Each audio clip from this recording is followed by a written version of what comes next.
మనం breaking news చూస్తున్నాం. Delhi liquor scam కేసులో కేసీఆర్ కూతురు కవితకు బెయిల్ మంజూరైంది. షరతులతో కూడిన బెయిల్ను సుప్రీంకోర్టు మంజూరు చేసింది. ఇక లేటెస్ట్ అప్డేట్స్ని పైన మరింత విశ్లేషణని మా ఇన్పుట్ ఎడిటర్ పవన్ లైవ్లో అందిస్తారు. పవన్, చెప్పండి, మొత్తం ఈ టోటల్ ఇష్యూని ఏ విధంగా అర్థం చేసుకోవాలి? ప్రస్తుతం సుప్రీంకోర్టు చేసినటువంటి సూచనలు కావచ్చు, మంజూరు చేసినటువంటి బెయిల్కి సంబంధించిన అప్డేట్స్ ఏంటి? 53 రోజులు జైలు జీవితం తర్వాత కవిత స్వేచ్ఛావాయులు పీల్చబోతున్నారు. లిక్కర్ కేసులో మార్చి 15వ తారీఖున హైదరాబాద్లో అటు సిబిఐ ఈడీ అధికారులు అరెస్ట్ చేశారు. అనంతరం ఆమెను తిహార్ జైలుకి తరలించారు. మధ్యలో మధ్యంతర బెయిల్ కోరుతూ ఆ తర్వాత మరొక బెయిల్ పిటిషన్ కూడా దాఖలు చేసినప్పటికీ ఆమెకు ఆ బెయిల్ మంజూరు చేయలేదు. ఎటకేలకు ఈరోజు అటు జస్టిస్ గవాయి అట్లనే కేవి విశ్వనాథన్ బెంచ్ వాళ్ళకి బెయిల్ మంజూరు చేసింది.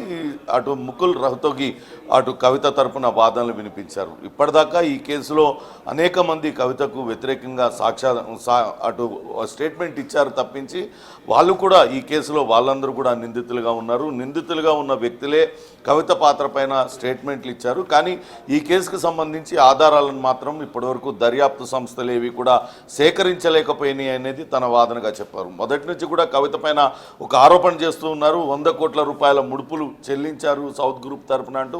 కానీ దానికి సంబంధించిన రికవరీ ఎక్కడా కూడా జరగలేదంటూ ఆయన వాదనలు వినిపించారు.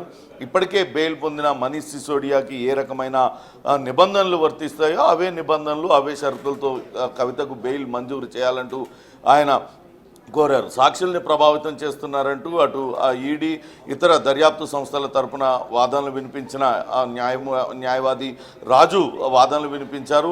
కవిత సాక్ష్యాధారాలను చెరిపేసేందుకు ప్రయత్నించారు, సాక్ష్యాలను తారుమారు చేస్తారు, చాలా ప్రభావవంతమైన వ్యక్తి కాబట్టి ఈ కేసు ఈ దశలో ఆమెకు బెయిల్ కనుక మంజూరు చేసినట్లయితే ఖచ్చితంగా అటు సాక్షులపైన ప్రభావం చూపించే అవకాశం ఉంటుందంటూ ఆయన వాదనలు వినిపించే ప్రయత్నం చేశారు. ఈ దశలో ముకుల్ రహతోగి ఆమెను ఇప్పటిదాకా జైల్లో దాదాపుగా 4 నెలలుగా జైల్లోనే ఉన్నారు. ఆమె కుటుంబ సభ్యులు కలిశారు, న్యాయవాదులు కలిశారు. వాళ్ళ ద్వారా ఎక్కడ కూడా సాక్షుల్ని ప్రభావితం చేయలేదు. ఆమె సమాజంలో పలుకుబడి కలిగిన వ్యక్తి. ఆమె ఎక్కడ కూడా విదేశాలకు వెళ్ళిపోరు.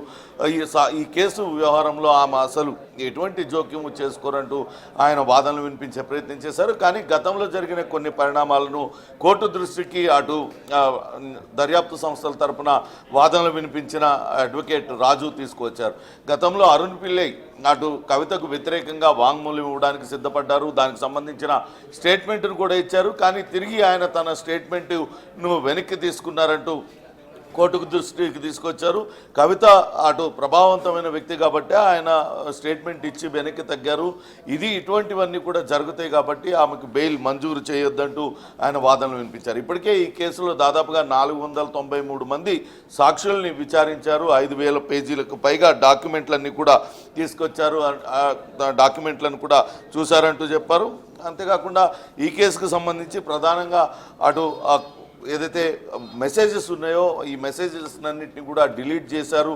ఆమె సాక్ష్యం దొరకకుండా చేసేందుకు ప్రయత్నించారంటూ అటు దర్యాప్తు సంస్థల తరపు న్యాయవాది వాదనలు వినిపించే ప్రయత్నం చేశారు. ఒక దశలో సుప్రీంకోర్టు జోక్యం చేసుకొని సహజంగానే మెసేజ్లు లేకుంటే ఫోన్లో డాటా ఫుల్ అయిపోయినప్పుడు డిలీట్ చేస్తూ ఉంటారు కదా అంటూ అటు కోర్టు ప్రశ్నించింది. కానీ డిలీట్ చేయడం వేరు, ఫార్మాట్ చేయడం వేరు. కంప్లీట్గా ఆమెకు నోటీసులు ఇచ్చిన వెంటనే అప్పటిదాకా ఆమె వాడిన ఫోన్లన్నింటినీ కూడా ఫార్మాట్ చేసి వాటిని తన వద్ద పనిచేసే వాళ్లకు ఇచ్చేశారు. ఇదంతా కూడా అటు సాక్ష్యాధారాలను చెరిపివేసే ప్రయత్నం చేశారంటూ అటు ఆ కోర్టులో వాదనలు వినిపించే ప్రయత్నం చేశారు. అలానే ఈ కేసుకు సంబంధించి ఇంకా మరికొంతమంది నిందితులు వాళ్ళు ఇచ్చిన స్టేట్మెంట్స్ అన్నింటినీ కూడా కోర్టులో ప్రస్తావించారు. కానీ ఆ స్టేట్మెంట్స్ ఇచ్చిన నిందితులందరూ కూడా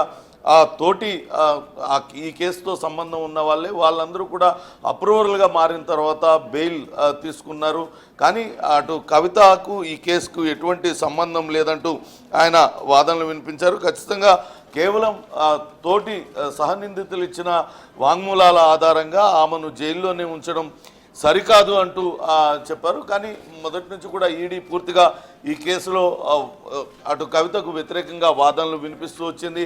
ఖచ్చితంగా కవిత పాత్ర పైన ఇప్పటికే చాలా స్పష్టమైన ఆధారాలు సేకరించామంటూ చెప్పింది. లిక్కర్ స్కామ్కు సంబంధించి ఆమె సౌత్ గ్రూప్ ఏర్పాటులో కవితనే కీలకంగా వ్యవహరించారు. ఈ 100 కోట్ల రూపాయలు ఆప్ నేతలకు చెల్లించారు. అటు ఆడిటర్ బుచ్చబాబుతో కలిసి ఆ లిక్కర్ పాలసీలో మార్పులు చేర్పులు చేశారు. అక్కడ కొంతమంది వ్యక్తులకు ఆమె డబ్బు అందజేశారు. దానికి సంబంధించి కవిత ఢిల్లీ పిఏగా ఉన్న వ్యక్తి కూడా వాంగ్మూలాన్ని నమోదు చేశామంటూ అటు ఆ వాదనలు వినిపించే ప్రయత్నం చేశారు. కానీ అటు ముకుల్ రోహ్తగి చేసిన వాదనల వైపే కోర్టు మొగ్గు చూపింది. దాంతో ఆమెకు బెయిల్ మంజూరు చేస్తున్నట్లుగా చెప్పింది. వాస్తవానికి మార్చి 15వ తారీఖున కవిత అరెస్టు జరిగింది. దానికన్నా ముందు 10 రోజుల ముందు ఈడీ నోటీసులు ఇస్తే ఈడీ నోటీసులకు కవిత హాజరు కాలేదు. మొట్టమొదటిగా 2022 జూలైలో లిక్కర్ స్కామ్ వెలుగులోకి వచ్చింది. ఆ తర్వాత 5 నెలల తర్వాత సిబిఐ అధికారులు ఆమె నివాసంలోనే ఆమెను విచారించారు. 7 గంటల పాటు విచారించారు.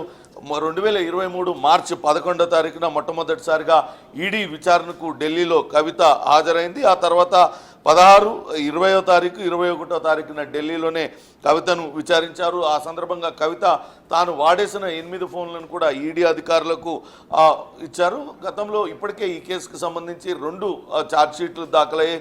ఈ 2 ఛార్జ్షీట్లలో కూడా కవిత ప్రస్తావన వచ్చింది. మొదట్లో కవిత ఫోన్ నెంబర్తో పాటు ఆమె ఎవరెవరితో మాట్లాడింది, ఏం మాట్లాడింది అనే వివరాలన్నింటినీ కూడా ఇచ్చారు. అట్లనే ఒక లిక్కర్ బ్రూవరీ కంపెనీలో డిస్టిలరీలో కవిత ఆమె పార్ట్నర్గా ఉన్నారు, అరుణ్ పిల్లై పార్ట్నర్గా ఉన్నారు. కానీ వాస్తవానికి అరుణ్ పిల్లై కాదు పార్ట్నర్, కవితనే పార్ట్నర్, అరుణ్ పిల్లై కవితకు బినామీ అనే వాదనలు కూడా అటు దర్యాప్తు సంస్థలు అన్నీ కూడా చెప్తూ వచ్చాయి. కానీ అటు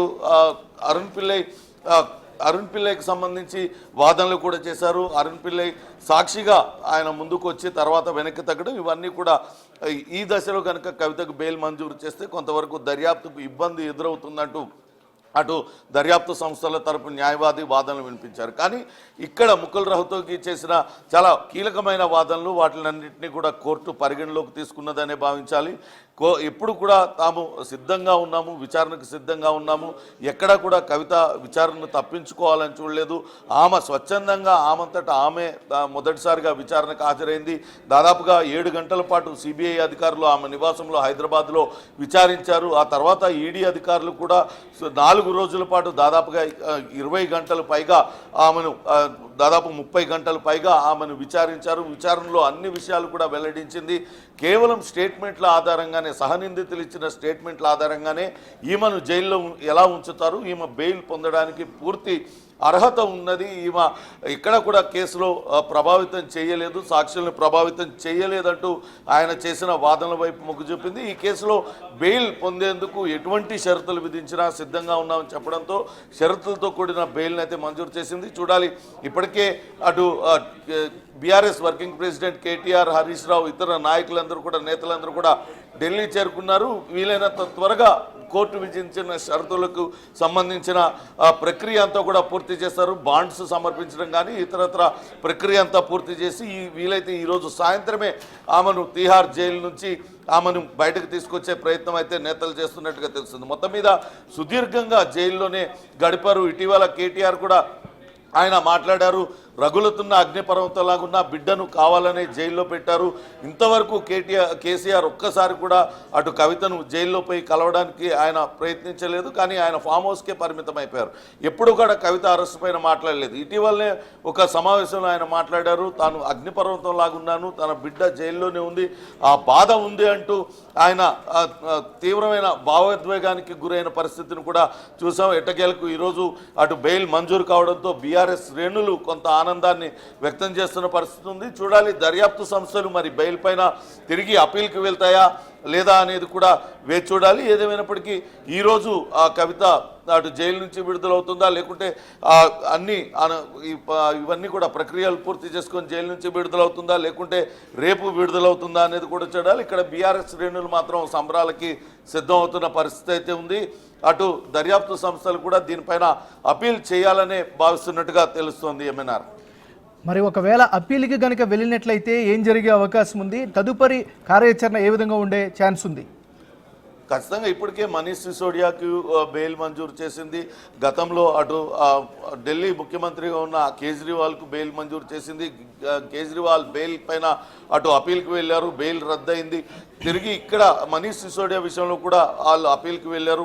సుప్రీంకోర్టులో దానిపైన వాదనలు జరుగుతున్నాయి. దీనిపైన కూడా అదే తరహా వాదనలు జరిగే అవకాశం ఉంటుంది. అయితే ఇప్పటికే కవిత విషయంలో చాలా స్పష్టమైన వాదనలు ముకుల్ రోహ్తగి వినిపించారు. ఎక్కడ కూడా కేసును ప్రభావితం చేయం, ఎటువంటి షరతులు విధించినా లోబడి ఉంటామని చెప్పిన నేపథ్యంలో అపీల్కి వెళ్ళినప్పటికీ కూడా అక్కడ వాదనలు జరిగే అవకాశం ఉంటుంది. ఇప్పటికే ఛార్జ్షీట్లు కూడా దాఖలైపోయినాయి.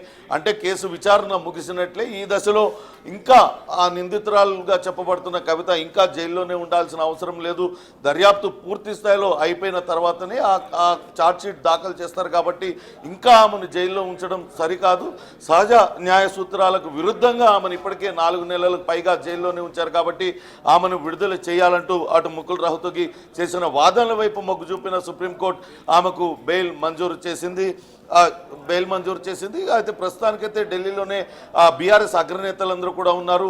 ఆమెకు బెయిల్ ప్రక్రియకు సంబంధించి ఆ ప్రక్రియ పూర్తయిన వెంటనే ఆమెకు ఘనంగా స్వాగతం చెప్పి ఆమెను హైదరాబాద్ తీసుకొచ్చే అవకాశం అయితే ఉంది ఏమన్నారు.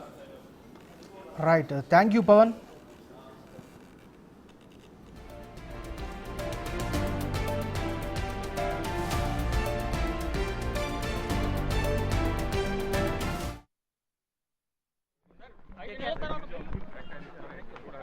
आराम से आराम से आराम से सर एक